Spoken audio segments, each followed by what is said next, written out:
আমরাই জমিদারি করব, বাকি সবাইকে রাজনৈতিক ব্যবস্থার বাইরে ছুলে ফেলে দেব, তাহলে সেখানে জনগোষ্ঠীকে ঐক্যবদ্ধ রাখা যায় না, সেই রাষ্ট্র ফেল করে। এটা প্রমাণিত হয়ে গেছে এবং আমাদের অভ্যুত্থান আমাদেরকে সেই অবস্থা থেকে মুক্তি দিয়েছে যে আমরা একটা নতুন রাজনৈতিক ব্যবস্থা করার আমরা সন্ধিক্ষণে কিংবা একটা প্রক্রিয়ার মধ্যে আছি, যেখানে আমরা আমাদের নানান বিরোধ, মত পার্থক্য, প্রতিদ্বন্দ্বিতা, প্রতিযোগিতা, এমনকি মাঝে মাঝে সংঘাত, সবকিছু সত্ত্বেও একটা অভিন্ন রাজনৈতিক ব্যবস্থার মধ্যে থাকতে পারবো, সেখানেই আমরা মীমাংসা করতে পারবো। এইটা খুবই গুরুত্বপূর্ণ প্রশ্ন। এই পলিটি নির্মাণ যদি আমরা করতে পারি, জনগণকে আমরা ঐক্যবদ্ধ রাখতে পারবো, তখন আমরা জাতীয় প্রশ্নে এমন একটা অবস্থান নিতে পারবো যেখানে ভারতও বাধ্য হবে আন্তর্জাতিক আইন মেনে আমাদের হিস্সা আমাদের বুঝিয়ে দিতে। পানির প্রবাহ যদি ঠিক না থাকে তাহলে নদীগুলো মরে যাবে। মৌলানা ভাসানী ৭৬-এর লং মার্চে বলেছিলেন যে এই নদীর পানিতে কেবল মানুষের অধিকার নাই, নদী বেঁচে থাকার জন্য পানির দরকার। পশু পাখি, সাপ, ব্যাঙ, তাদের এইখানে হক আছে। এই যে হকের প্রশ্ন, প্রকৃতির প্রশ্নটি এখন কেবলমাত্র প্রকৃতি প্রেম তো নয়, প্রকৃতির সুরক্ষার প্রশ্ন।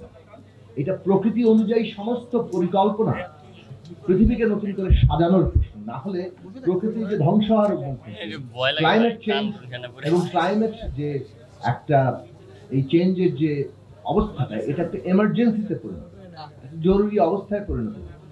এই জরুরি অবস্থাটা দুনিয়াব্যাপী এই আগ্রাসী ধনতন্ত্র, আগ্রাসী সমস্ত কিছু দখলি যে অর্থনীতি, এই দখলি অর্থনীতি থেকে আমাদেরকে যদি মুক্ত আমরা করতে না পারি বিশ্বব্যাপী, তাহলে হয়তো আমরা কোথায় যে দাঁড়াবো জানি না, কিন্তু আমরা আমাদের ভূমিকা রাখতে পারছি না। আন্তর্জাতিক পরিসরে আমাদের ভূমিকা এই দখলবাজদের থেকে পৃথিবীকে রক্ষা করা, প্রকৃতিকে রক্ষা করা, আমাদের দেশের জায়গাতে আমরা যেন সেটা রক্ষা করতে পারি।